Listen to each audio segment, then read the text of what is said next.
افرأیت من اتخذ الہہ ہوا، کیا تم نے وہ لوگ نہیں دیکھے جنہوں نے اللہ کو چھوڑ کر اپنے نفس کو، اپنی خواہشات کو ہی الہ بنا لیا؟ یعنی ان الحکم الا للہ، حکم تو اللہ کا ماننا تھا، انہوں نے کس کا حکم مانا؟ اپنی خواہشات کا۔ دل کیا کہ میں برائی کروں تو برائی کی، دل کیا کہ میں کوئی نشہ کروں، نشہ کیا، دل کیا نہیں یار نماز نہیں پڑھنی، نہیں پڑھی۔ یعنی اللہ کا حکم نہیں، خواہشات کا حکم۔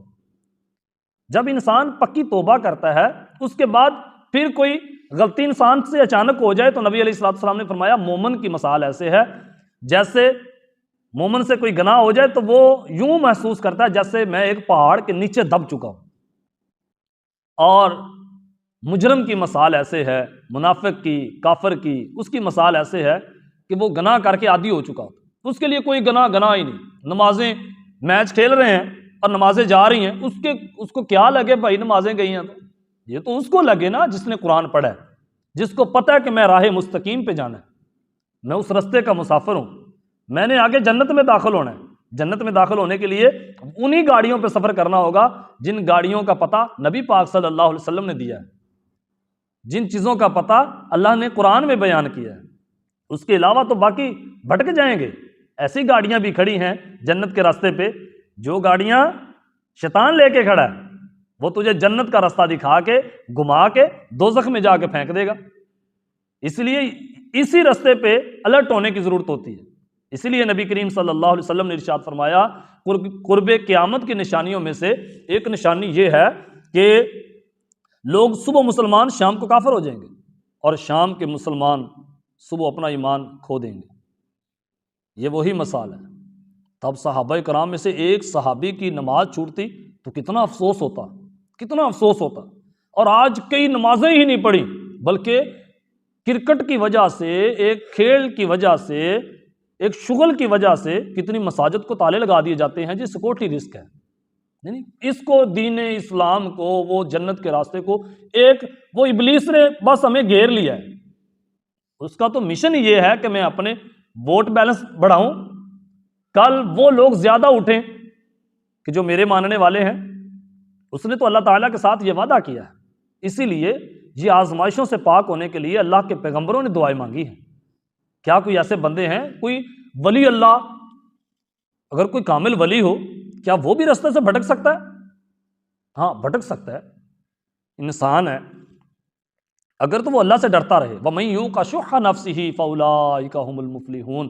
اللہ فرماتا ہے کامیاب وہی لوگ ہیں جو اپنے نفس کی پیروی نہیں کرتے، خواہشات کی پیروی نہیں کرتے، جن کی خواہشیں نہیں ہیں۔ کیوں؟ اللہ تعالیٰ نے مومنوں کو، مسلمانوں کو صرف ایک مقصد کے لیے بھیجا ہے، وہ ہے اخرجت للناس، لوگوں کی بھلائی سوچنا، اپنے لیے نہیں۔ اپنے لیے بھلائی سوچنا ہوتی تو نبی علیہ الصلوۃ والسلام کا بھی ایک بڑا خوبصورت محل ہوتا، حضرت عمر فاروق رضی اللہ تعالیٰ عنہ کا بھی بہت بڑا ایک محل ہوتا، ان کے بچے آرام و آرائش سے زندگی بسر کرتے، ان کے بھی سونے کے کنگن پہنے ہوتے، اچھی اچھی سواریاں ہوتی۔ نہیں، مومن اپنے لیے نہیں نکالا گیا۔ خیر امت اخرجت للناس، اللہ فرماتا ہے تم بہترین امت ہو، وہ اس لیے کہ تم لوگوں کی بھلائی کے لیے نکالے گئے ہو، تم لوگوں کے لیے نکلے ہو۔ اگر اپنے ہی پیٹ پہ ہاتھ لگانا ہے، اپنا ہی پیٹ پالنا ہے، صرف اپنی ہی فکر ہے، پھر تو آپ اپنے بھائی کو بھی 2 نمبر طریقے سے اس سے مال ہڑپ کر سکتے ہیں، کیونکہ آپ کو اپنی ذات کے ساتھ، کسی کے ساتھ کوئی ہمدردی نہیں۔ اگر آپ کسی سے ہمدردی بھی کریں گے اس میں آپ کی اپنی کوئی لالچ ہوگی۔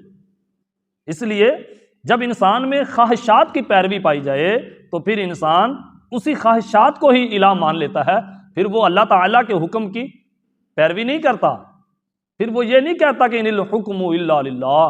آپ جانتے ہیں کہ مسلمان اور منافق میں فرق کیا ہے؟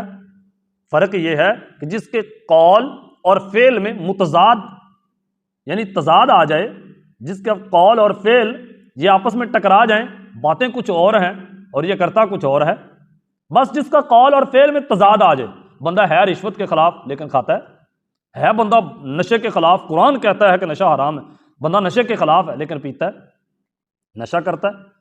بندہ سود کے خلاف ہے، وہ کہتا نہیں نہیں نہیں نہیں قرآن سچ کہتا ہے، اور پھر سود کھاتا ہے۔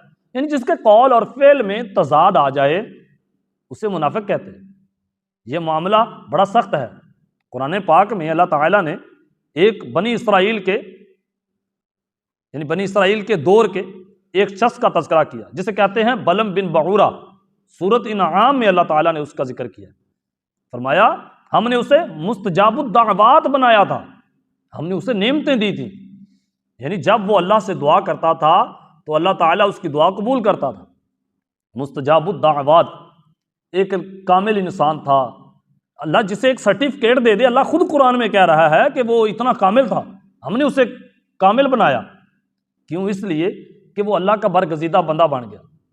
اب گمراہی کا وقت آیا تو کیسے گمراہ ہوا؟ گمراہ ہوا جب اس کے دل میں لالچ آیا۔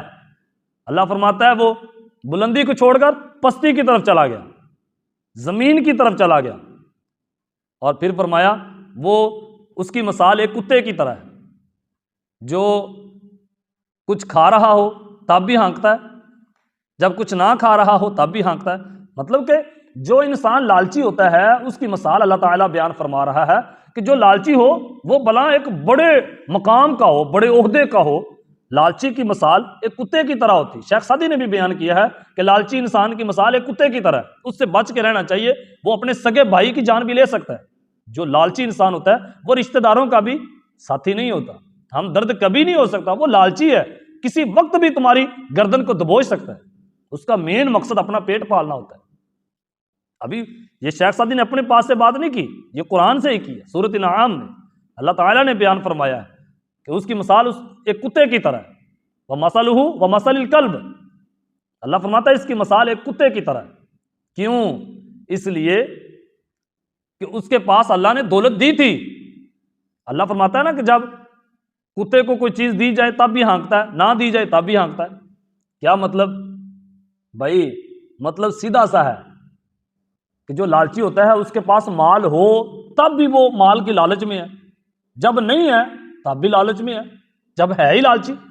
اس لیے نبی کریم صلی اللہ علیہ وسلم نے فرمایا کہ انسان کی مثال انسان کی، جس کو اللہ تعالیٰ نے فرمایا وَالْعَصْرِ إِنَّ الْإِنسَانَ لَفِي خُسْرٍ، مجھے قسم ہے زمانے کی کہ انسان خسارے میں ہے، إِلَّا الَّذِينَ آمَنُوا وَعَمِلُوا الصَّالِحَاتِ، اب انسانوں سے مومنوں کو بڑا درجہ دیا جا رہا ہے، مگر وہ لوگ جو ایمان لے کے آئے اور عمل صالح کی۔ کہیں پہ بھی اللہ تعالیٰ نے صرف یہ نہیں فرمایا وہی لوگ کامیاب ہوئے جو ایمان لے کے، نہیں، فرمایا آمنوا وعملوا الصالحات، جہاں بھی آمنوا آئے گا وہاں ساتھ آتا ہے وعملوا الصالحات، وہ لوگ